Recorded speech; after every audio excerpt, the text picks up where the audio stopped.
عظیم ایک فیکٹری کے اسٹور کا انچارج تھا۔ اس فیکٹری میں تقریباً 200 افراد کام کرتے تھے۔ یہ فیکٹری 24 گھنٹے یعنی دن رات چلتی رہتی تھی۔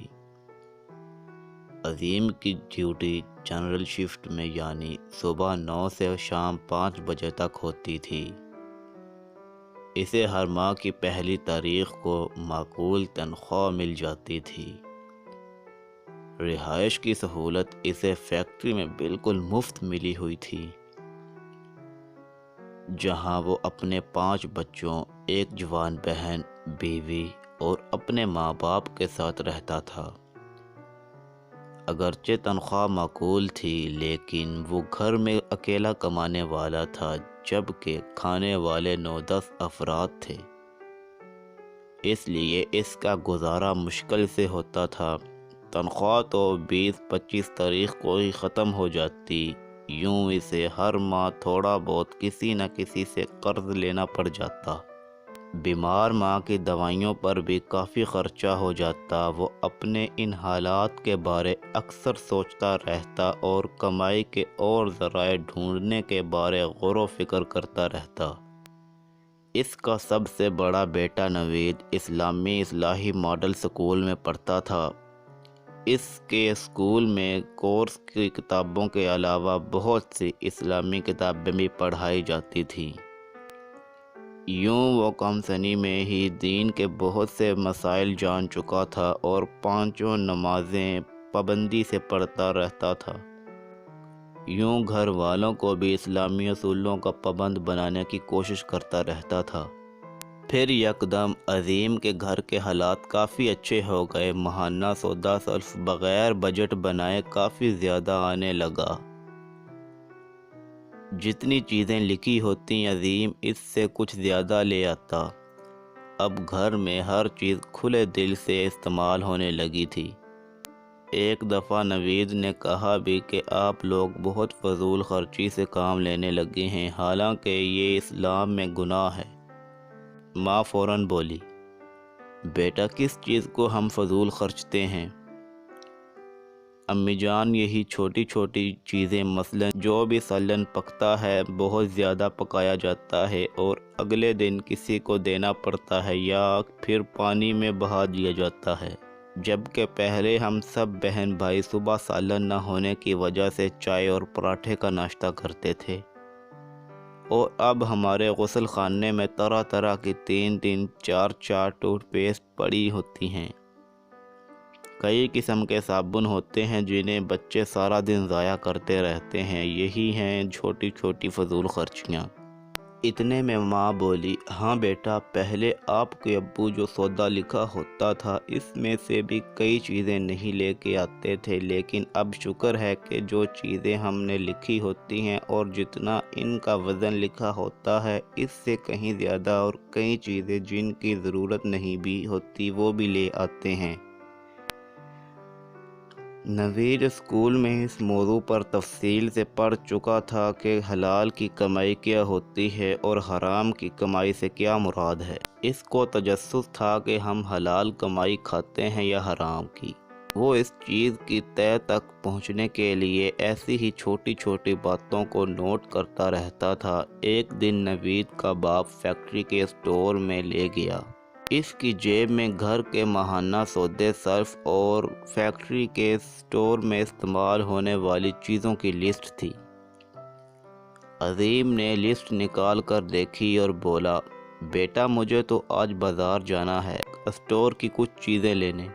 تم گھر جانا چاہتے ہو تو چلے جاؤ، اگر اسٹور میں ہی بیٹھنا ہے تو ان سیل مین انکل کے پاس بیٹھ جاؤ، میں 2-3 گھنٹے تک آ جاؤں گا۔ نوید بولا، ابو آج بڑے دنوں کے بعد مجھے اسکول سے چھٹی ہوئی ہے، میں بھی آپ کے ساتھ بازار جاؤں گا۔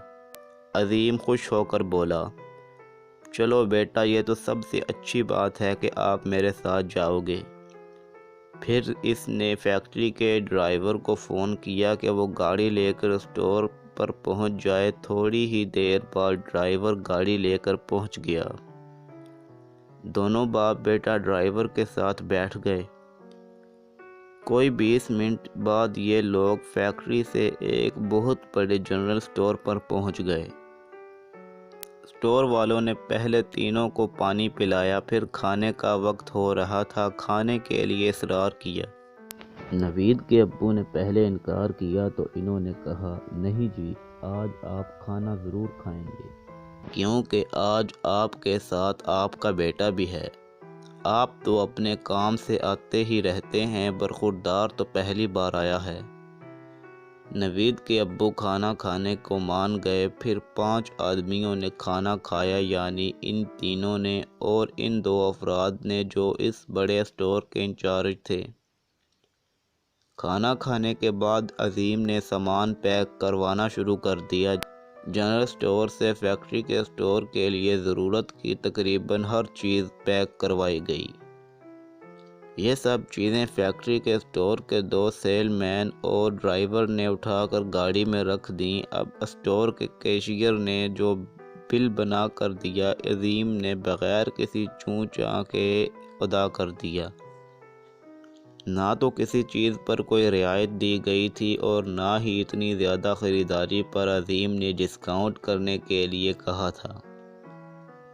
حالانکہ نوید کو پتہ تھا کہ اس کے ابو معمولی قیمت کی چیز خریدتے وقت بھی بہت تاؤ کیا کرتے تھے۔ خیر، اس کے بعد نوید کے ابو نے جنرل سٹور کے مالک سے کہا، ہاں یاد آیا، یہ ایک چھوٹی سی لسٹ میرے گھر کے سودے سلف کی ہے، یہ چیزیں بھی ذرا جلدی سے پیک کروا دیں۔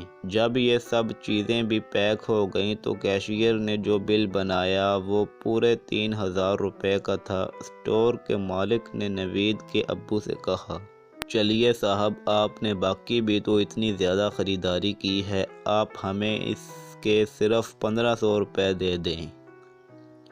نوید کے ابو نے جیب میں سے 1500 روپے نکال کے دے دیے۔ اس پر سٹور کے مالک نے کہا، بھائی صاحب اب خوش ہیں نا؟ عظیم نے کہا، بہت خوش، اور یہ کہتے ہوئے وہ اٹھا اور اپنے بیٹے نوید سے یوں مخاطب ہوا، نوید بیٹا اٹھو اور اپنے انکل کو سلام کرو۔ نوید کے سلام کرنے کے بعد وہ تینوں چل دیے اور پھر چند لمحوں بعد گاڑی فیکٹری کی طرف روانہ ہو گئی۔ لیکن نوید سارے راستے میں بہت پریشان رہا۔ اسے اپنے ابو کی اپنے ذاتی سامان پر اتنا زیادہ ڈسکاؤنٹ کروانے والی بات پر بہت افسوس ہو رہا تھا، کیونکہ اسلامی اصلاحی ماڈل اسکول میں اسے رشوت لینے اور دینے کے تمام جدید طریقوں کے بارے میں باخبر کیا گیا تھا۔ اس لیے وہ جان گیا تھا کہ یہ ڈسکاؤنٹ نہیں بلکہ فیکٹری کا مال خریدنے پر اس کے ابو کو ایک نئے انداز میں رشوت دی گئی تھی۔ لیکن شاید ابو کو اتنے بڑے ہو کر بھی یہ پتہ نہیں تھا کہ اس طرح وہ خود بھی جہنم کا ایندھن بن رہے ہیں اور اپنے گھر والوں کو بھی بنا رہے ہیں۔ گھر جا کر عظیم نے 1-2 دفعہ نوید سے پوچھا، بیٹا پریشان کیوں ہو؟ نوید خاموش رہا۔ پھر اس کے ابو نے پوچھا، بیٹا بوتل پیو گے؟ نوید نے انکار کر دیا اور کہا، میرا تو جو پہلے کھایا تھا وہ بھی باہر کو آ رہا ہے، جی چاہ رہا ہے کہ یہ حرام کے لقمے کہہ کر کے باہر نکال دوں۔ عظیم صاحب اپنے بیٹے کی یہ بات شاید سمجھ نہ سکے یا پھر غلط سمجھے کہ سفر کی وجہ سے بچہ چکرا گیا ہے، اس وجہ سے متلی کیسے کیفیت ہو رہی ہے۔ ان دونوں کے گھر پہنچتے ہی مہینے بھر کا سودا سلف امی اور نوید سے چھوٹی بہن نے خوشی خوشی سنبھالنا شروع کر دیا تھا۔ ابو نے نوید کی دادی اماں کو ایک بڑھیا قسم کے لوشن کی بڑی سی بوتل دی۔ دادی نے یہ بڑی خوشی سے لوشن والی بوتل پکڑ لی اور اپنے بیٹے کو دعا دی۔ اتنے میں نوید کے ابو نے جیب سے ایک مہنگا سا شیمپو نکالا، اپنی بہن کو دے دیا۔ اس نے بھی بڑی خوشی سے تحفہ قبول کر لیا۔ نوید یہ سب کچھ دیکھ کر بہت پریشان ہو رہا تھا۔ وہ ابو سے اور گھر والوں سے کچھ کہنا چاہ رہا تھا، لیکن ایک انجانا سا خوف اسے کچھ بھی کہنے نہیں دے رہا تھا۔ رات کو کھانے کی میز پر گھر کے سب افراد کھانا کھانے کے لیے پہنچ چکے تھے۔ ابو ابھی تک نہانے میں مصروف تھے۔ اتنے میں نوید کا چھوٹا بھائی دوڑتا ہوا آیا۔ اس کے ہاتھوں سے پانی کے چھینٹے گر رہے تھے۔ اس نے آؤ دیکھا نہ تاؤ جلدی سے اپنی پلیٹ میں سالن ڈالا اور گرم گرم نوالا منہ میں ڈال لیا۔ گرم گرم کھانا کھانے کی وجہ سے اس کی آنکھوں میں آنسو بھر آئے۔ اس کے باوجود وہ دوسرا نوالا توڑنے لگ گیا۔ دادی اماں نے اس کا ہاتھ پکڑ لیا اور بولی، بیٹا ابھی نوالا نہ بناؤ، پہلے میری بات سنو۔ جو کھانا بسم اللہ الرحمن الرحیم پڑھے بغیر کھائے، اس کے ساتھ شیطان بھی شامل ہو جاتا ہے۔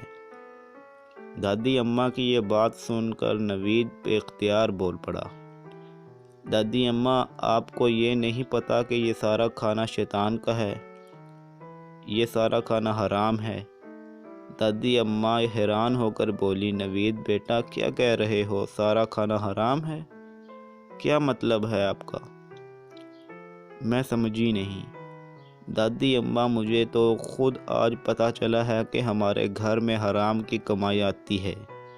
میں تو بہت خوش تھا کہ ابو ہماری حلال کی کمائی سے پرورش کر رہے ہیں، مگر میں اس بات پر ہی غور و خوض کرتا تھا کہ ہمارے حالات کچھ دیر سے کافی اچھے ہوتے جا رہے ہیں، جبکہ کمانے والے وہی ابو ہیں اور اسی اسٹور میں جاب کرتے ہیں۔ لیکن آج مجھے سب کچھ پتہ چل گیا کہ ابو کو جو اسٹور کے سامان میں ڈسکاؤنٹ کروانا چاہیے وہ بھی اپنے گھر کے سودے شیلف میں کرواتے ہیں۔ ہمارے سر نے بتایا تھا کہ اپنے عہدے یا اختیارات کی وجہ سے کوئی ذاتی فائدہ حاصل کرنا بھی رشوت کے زمرے میں آتا ہے۔ یہ بھی سراسر رشوت ہے دادی جان۔